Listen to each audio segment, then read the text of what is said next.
আসসালামু আলাইকুম। আশা করি আপনারা সবাই ভালো আছেন। আলহামদুলিল্লাহ আমরাও সবাই ভালো আছি। আজকে অনেক দিন পরে একটা ভিডিও করেছি। আর সামনে যেহেতু তার ঈদের সময় আমরা গ্রামে চলে এসেছিলাম। আমি, আইজান, ওর বাবা আমরা সবাই চলে আসছিলাম গ্রামে আইজানের দাদু বাড়ি। তো এখানে যেদিন এসেছি তার পরের দিনে আমার শ্বশুর পুকুরে মাছ ধরতে গিয়েছিল। আইজান বলেছিল, দাদু তুমি পুকুরে মাছ ধরো, আর আমার তো পুকুরের মাছ অনেক ভালো লাগে।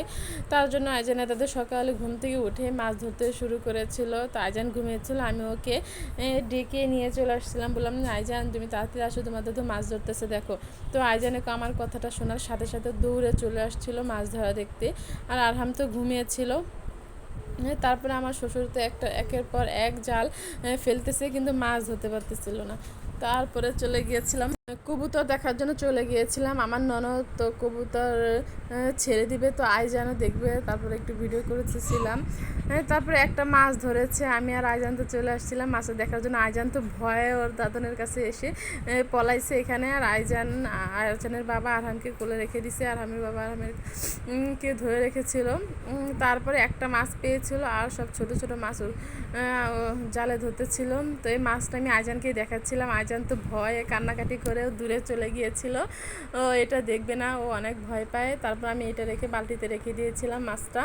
তো দুইটা ছোট পুঁটি মাছ পেয়েছিল আর এটা। তারপরে আবার এবার বড় একটা মাছ উঠেছিল, তো এই কাতলা মাছটা উঠেছিল, আর এটা বেশ বড়ই ছিল, প্রায় 3 কেজির মতো। তো অনেক কষ্টের পরে একটা বড় মাছ উঠেছিল। তারপরে এই মাছটা রেখে দিয়েছিলাম। আর আইজান তো দেখে অনেক খুশি হয়েছিল, দাদুকে বলতেছিল যে দাদু তুমি প্রতিদিন মাছ ধরবা, আমি মাছ খাবো না, আমি শুধু মাছ ধরা দেখবো। তো ওর এই কথাগুলো শুনে খুবই হাসি পাচ্ছিল। তো শেষমেশ একটা মাছ ধরা হয়েছে। তো তো পুকুরে আরও বড় বড় মাছ হয়, অনেক বড় মাছ হয়, 5-7 কেজি 8 কেজির মতো হয়, কিন্তু খুঁজে পাওয়া যায় না।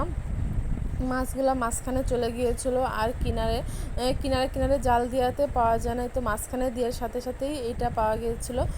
তারপরে আইজানের বাবাকে বলেছিলাম আমাকে আইজানকে একটা আইসক্রিম এনে দিতে। তো আইজানের বাবা এই আইসক্রিমগুলো নিয়ে আসছিলো, আর আইজান খাওয়ার সময় তো এরকম চিল করে খাবে, আমাকেও বলবে। তারপরে আমি আর আইজান আইসক্রিম খাচ্ছিলাম। তারপরে মাছগুলো আমি ভেবেছিলাম আমি কাটবো। তারপর আমার শ্বশুর মাছের কাঁটাগুলো কেটে দিচ্ছিল দা দিয়ে, আর আমি বটি দিয়ে কাটবো বলতেছিল। আমার শ্বশুর বলতেছিল যে তুমি কাটতে পারবে না, তো তার জন্য কাঁটাগুলো কেটে দিয়েছিল। তারপরে মাছ কাটা হয়ে যাওয়ার পরে ছোট্ট একটা মাছ ছিল, ওইটা রান্না করেছিলাম। তো বেশি রান্না রান্না করি নাই, শুধু এইটুকুই রান্না করেছিলাম। তো আজকে ভিডিওটি এই পর্যন্ত, সবাই ভালো থাকবেন, আল্লাহ হাফেজ।